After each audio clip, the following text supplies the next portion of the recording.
A client of mine once asked me, Tariana, after everything I've been through in my family system with a very narcissistic mother and a father who was also in the narcissism spectrum, is it possible for me to live for myself now?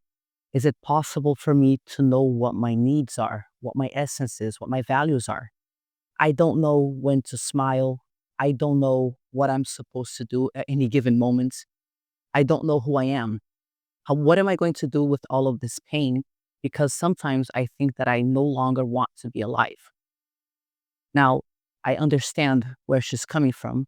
I myself came from such a family system, and I know that it impacts us so deeply that it's really hard for an outsider to understand just how deeply it kind of reconfigures our personality.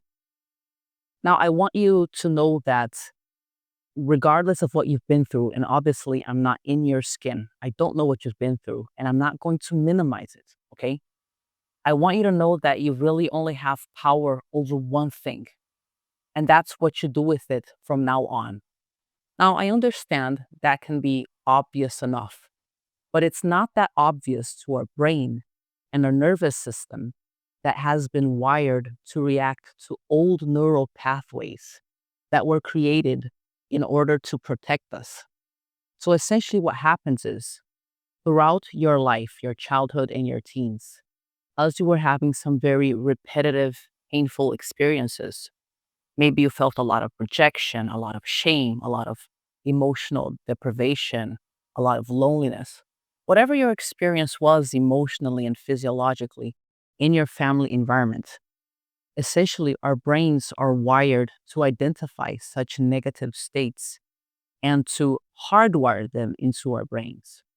It will do that with negative emotions and negative states more intensely than it will do it with positive emotional states. And this is for a very simple reason.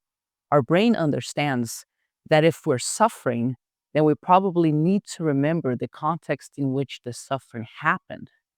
And we should have that in our brains as a model so we can kind of gauge in reality from that point forward if there's going to be any other similar situations where similar suffering can ensue. Hey guys, if you're getting any value from this video, then download your free PDF, Break the Chains, 10 Steps to Stop Your Narcissistic Parents' Control. You can find the link in the description box. In other words, we're going to actually physiologically and emotionally remember the repetitive emotional states that we experienced in our toxic family systems up to our adult phase because our mind has ingrained that in our worldview, in our model of how reality works, of how we work and how other people work, so that we can try to survive by avoiding similar situations that would generate similar states. So this particular client, she had dealt with a lot of things, which I'm not going to mention here exactly, but let's just say that, like many adult children of narcissists, she spent her entire adult life reacting to the fact that no matter what she did, it was never enough for her mother, it was never enough for her father. And different people react to this in different ways.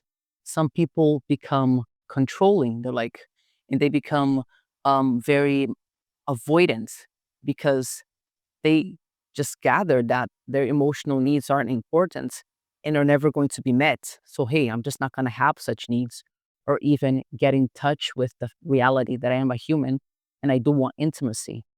Some other people go down the people pleasing route. So, they try to keep striving for this validation by self sacrificing, which obviously will lead to a state where they don't know who they are, because if we are consistently ignoring our own needs and not asking ourselves what our own values are with regard to any given situation, because we're so desperate to get external validation, then we're not really going to have a sense of self. You may not have stopped to think about it, or maybe you have because you feel it every day.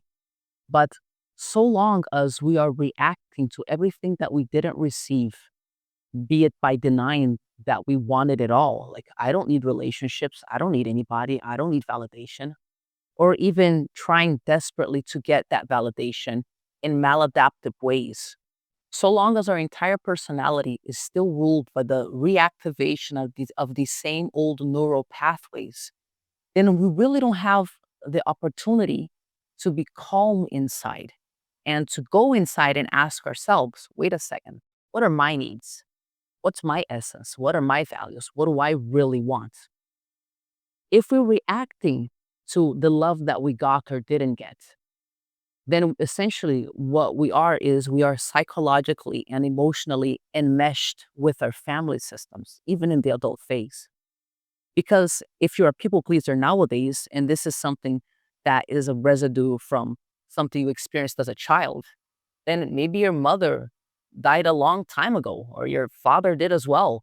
Maybe none of the family members who were around at that time are even around now, but your personality acts as if you were still trying to get their validation. So, this is an example of how, when those old neural pathways that just kind of hardwire those constant emotional states into our way of functioning, they get reactivated in such a way that it gives us the impression that the trauma never ended, even if all of those people are long gone, which is sometimes the case.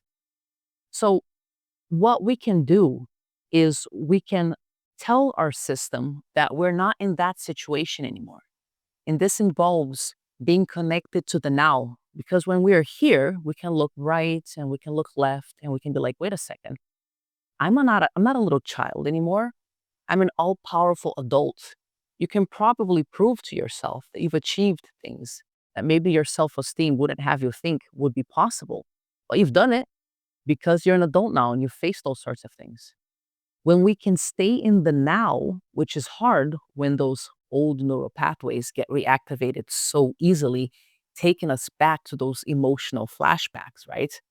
When we can stay in the now, then we understand that the battle oftentimes is over. And we've been carrying the battle inside of ourselves in the way that we react to things.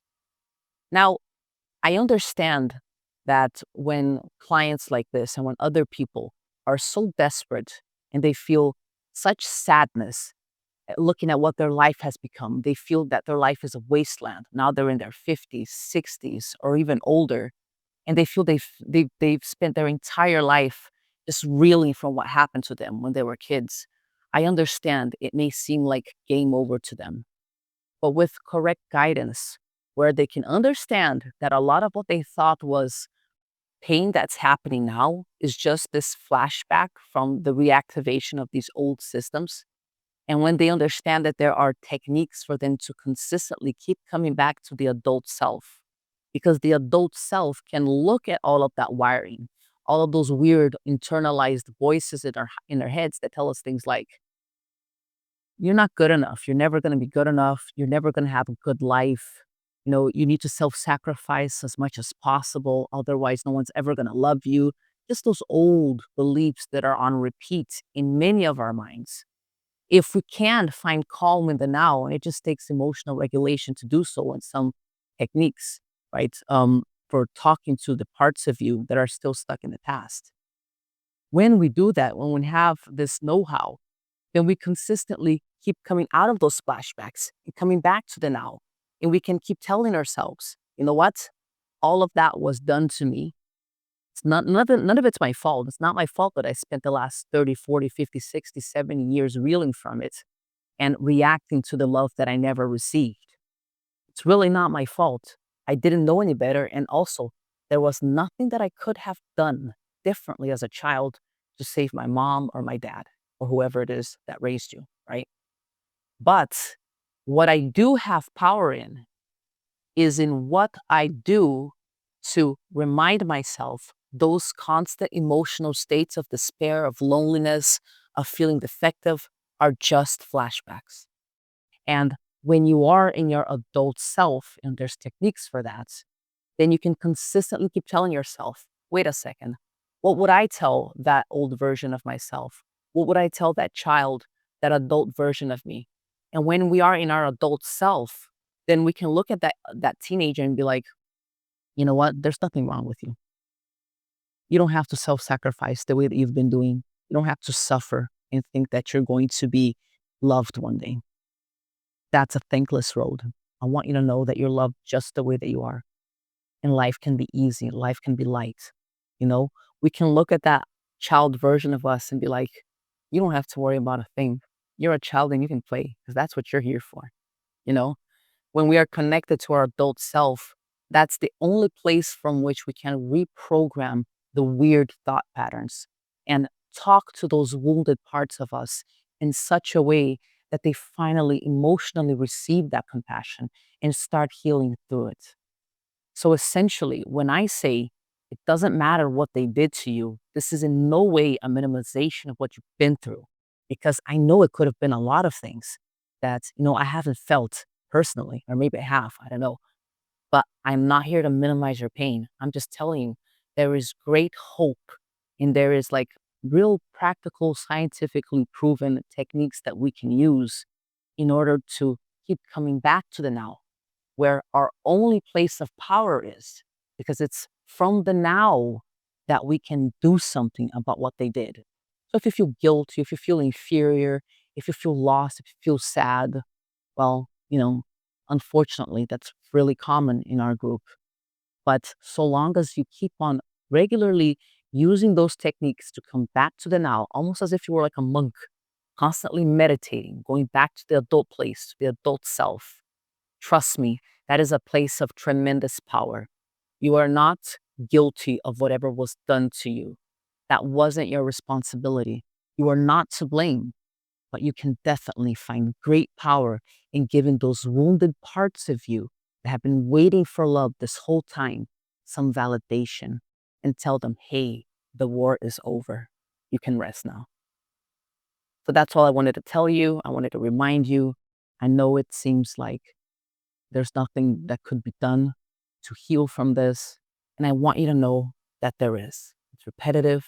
But if we surrender to this repetitive process, like you would surrender to going to the gym regularly, or eating more healthily, or going to therapy regularly, or whatever.